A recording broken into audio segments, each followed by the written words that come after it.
This video was brought to you by Ground News. Results Day is a big day and a major part of growing up. In fact, it's often the first time that our hard work is tested and is the first step towards determining what we do for the rest of our lives. Or at least that's what teachers and government ministers want you to believe. In the last few years, the coronavirus pandemic has complicated things a bit, with exams being scrapped in favor of teacher assessments. Now, this led to a higher number of high grades being awarded, which in turn caused grade inflation. This year, though, the government made clear, even before grades were announced, that people should expect fewer top grades. So in this video, we're going to take a look at exactly how grade inflation happened in the first place, why there are fewer top grades this year, and what the impact of this is likely to be. Before we start, if you haven't already, please consider subscribing and ringing the bell to stay in the loop and be notified when we release new videos. Now, it's worth starting this video by explaining how the GCSE system used to work in the UK and how it's changed under the pandemic. Children sit their GCSE exams at around the age of 16. And to maintain consistency across years, exam boards set their grade boundaries after the exams are set, rather than setting a target to be hit in advance. This means that a similar number of each grade are given each year, so that grades are more comparable. If you get an A star, for example, it means that you're roughly in the top 7% of students for your year. The advantage of this is that if one exam is particularly hard one year, then a lower boundary will be used to determine who gets the top grades, which essentially maintains cross-year group fairness. Now, it should be noted that there is still a bit of deviation year by year, but as this graph shows, in the lead up to the pandemic, it did remain pretty stable. Now, this system does obviously have its flaws. Each year, debates occur around Results Day about how fair it is to test everyone in such a similar way and then compare students to one another. Not only this, but questions have also been raised about how fair it is that your performance on one particular day should have such a huge impact on your academic progression. In fact, students frequently discuss the merits of another system, whereby teachers, who know their students well and how they perform over a longer period of time in the classroom, determine their grades instead of exams.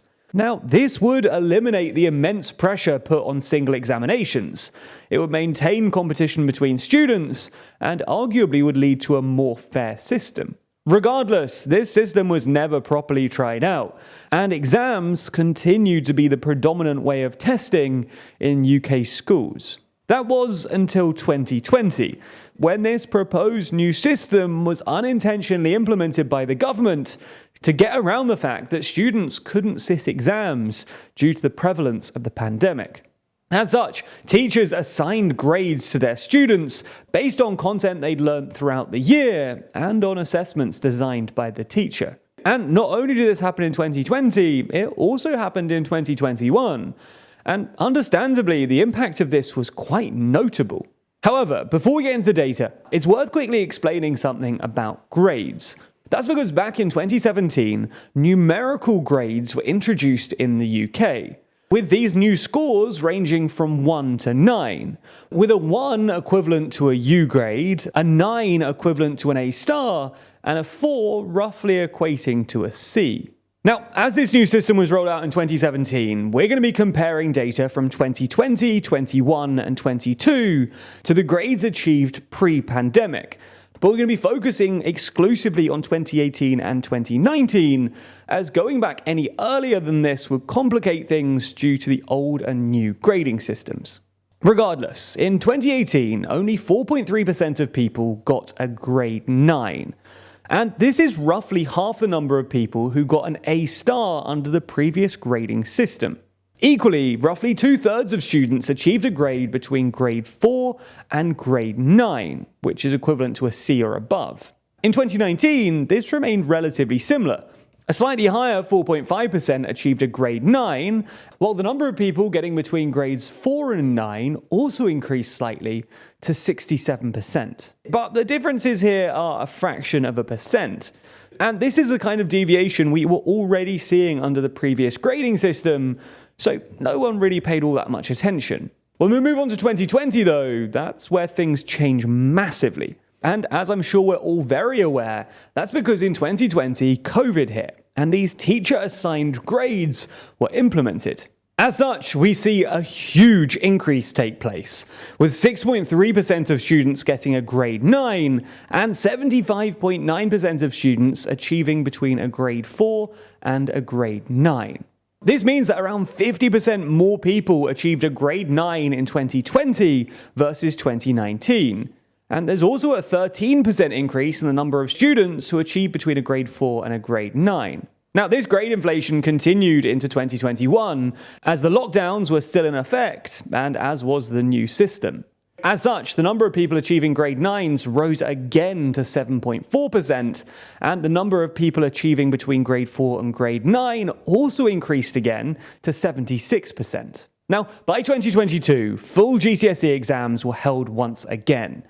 And as such, those achieving the top grades did begin to fall slightly. Those achieving a grade 9 fell down to 6.6%, and those achieving between grades 4 and 9 fell to 73%. It should be noted, though, that both of these figures are higher than 2018, 19, and even 2020.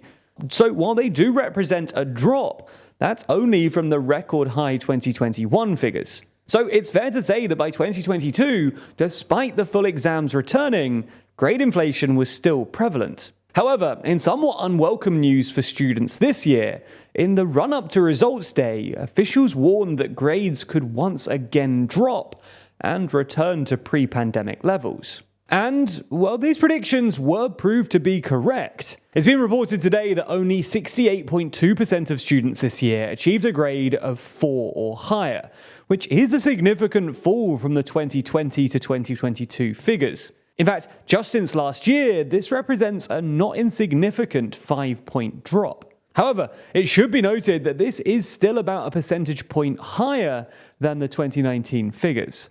At the time of writing, the individual grades haven't been released yet. So while we don't know how many fewer grade 9s have been given out, we do know that there has been a drop too in the number of grade 7 to 9s, which is roughly equivalent to A and A stars. In 2019, 20.8% of students achieved a grade 7, 8, or 9. Last year, 26.3% achieved these grades, but today, this number has fallen back towards 2019 numbers, with only 22% of students achieving these top grades. So with this year's results in mind, it's worth taking a look at what this actually means for students going forward. Well, firstly, students may have plotted their next stage in their academic life based on what they believed their grades would be, based on the grade boundaries set in the previous few years. As such, lowering the number of people getting those top grades will almost certainly mean that there are people who don't make the grades they expected, which could disrupt their educational path going forward. Additionally, comparisons across school years will become significantly more difficult. That's because those who attained their GCSEs during the pandemic years may well have been given higher grades based on teacher assessment than they would have really achieved if they'd sat the exams.